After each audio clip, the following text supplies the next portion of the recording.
یو ورځ محمد ابن سیرین چانه ډېر زیات کبینه واخیستل او هغې له یو دیګ کې واچو او هغه لوښی دومره لوی و چې هغې کې یو وخت کې تاسو د 2 یا 2.5 کیلو پورې کبینه اچولی شو. نو هغې لوښي له هغوی ډک و او کور کې څه ځای کې کېښودو. خو هغوی نه یو غلطي دا وشوه چې د کېدو نه مخکې هغوی ورباندې سرپوښ نه ایښی. سرپوښ نه ایښېدو د لاسه بیا دا وشو چې هغې کې منګک لاړ او لا هغوی د دې ګبینه پیسې هم نه وې ورکړې. نو بدبختیان هغه منګک پکې نښتو او کله چې سهار شو ابن سیرین ویښ شو نو ګوري چې منګک پکې مړ پروت دی او هغه نښتې او ځکه چې تاسو خبر یې دا ګبینه څومره ټینګ وي. نو ابن سیرین هغه لوښی اوچت کو، سیند په غاړه لاړ او ټول ګبینه یې اوبه کې توی کړل. نو کله چې هغوی دا کو لږ ساعت کې هغوی ته د کلي خلک راغلل او هغوی نه تپوس وکړ چې دا تاسو څه کوئ. او بیا ټولو ابن سیرین ته ویل چې دا تاسو ولې دومره ګبینه ضایع کړل؟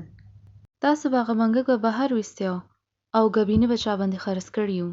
نو ابن سیرین مخکې نه وویل چې زما وروره زه څه خبر یمه چې هغې ګبینه کې کم ځای پاک و او کم ځای ناپاکه شوی و.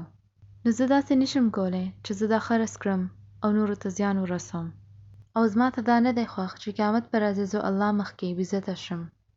نو دا هغوی ایمان و. سبحان الله. لږ سوچ وکړئ چې هغوی د ټول ګبینه وبایول. نو بیا څه وشو چې بل ورځ دغه کس راغی چې هغوی باندې دا ګبینه خرڅ کړي وو او هغوی ویل چې زما پیسې ماته راکئ او زما لږ حساب وکئ. ابن سیرین ویل چې دې وخت خو راسره پیسې نشته. نو هغې کس تپوس وکړو چې اوس به څه کېږي. نو ابن سیرین ویل فکر مه لره، زه به څه وکړم، بس ماته لږ وخت پکار دی. نو هغې تاجر ومنله. خو بیا چې لږ وخت تېر شو او بیا هم ابن سیرین سره پیسې نه وې نو هغې تاجر دا خبره قاضي ته ویله، یعنی د عدالت ته یې خپله خبره ویله. د قاضي ابن سیرین نه پوښتنه وکړه خو ورسره دا خبره هم پوه شه چې ابن سیرین د خپل وختونو یو ډېر لوی عالم و. نو د قاضي هغوی نه تپوس وکړو چې اوس دې معاملې کې څه کول پکار دي. نو ابن سیرین ورته وویل تاسو څه هم کول غواړئ تاسو کولی شئ، قانون ستاسو لاس کې دی او ما سره هیڅ پیسې نشته. نو قاضي ویل چې موږ تاسو له به زندان کې اچوو. نو ابن سیرین ویل چې څنګه ستاسو خوښه وي او عدالت دا فیصله کړې وه چې کله پورې د دوی د پیسې نه خلاصېږي دوی به قید کې وي. نو هلته یو محافظ و چا چې دوی له پېژندو. نو هغې ورته وویل ابن سیرین زه تاسو له پېژنم، که ستاسو خوښه وي نو شپې وخت تاسو خپل کور ته تللی شئ او سهار وخت کې بیرته راشئ. نو تاسو لږ سوچ وکړئ چې تاسو به د دوی ځای کې وئ نو تاسو به څه کول. نو ابن سیرین مخکې شو او ورته یې وویل خدای قسم دی چې زه داسې کله هم نشم کولی، ځکه چې زه نه غواړم ته زما د لاسه دوزخ ته لاړ شې. نو زه به د زندان کې یمه چې کله پورې الله زما دپاره څه لار ونه باسي. نو هغوی بیا لاړ نه شول. هغوی د ټول وخت لمونځ کو، عبادت کو او بیا څه داسې وشو چې د بغداد ټول خلک رالل او هغوی پیسې خلاصې کړې.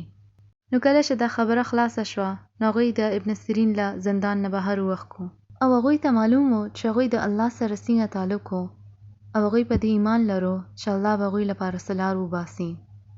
او دا ډېره مهم خبره ده او دا هغه وخت به کېږي چې تاسو خپل زړونه به صفا کوئ، الله سره به تعلق جوړوئ او د خپل نفس خبرې به نه اورئ او بیا کله چې الله راکوي نو هغه بې حسابه راکوي. انما یوفی الصابرون اجرهم بغیر حساب، یعنی کم کس صبر کوي د هغې انعام بې حسابه وي. یعنی تاسو به الله نه یو شی غواړئ او هغه به تاسو ته لس نه سل نه زر به راکړي.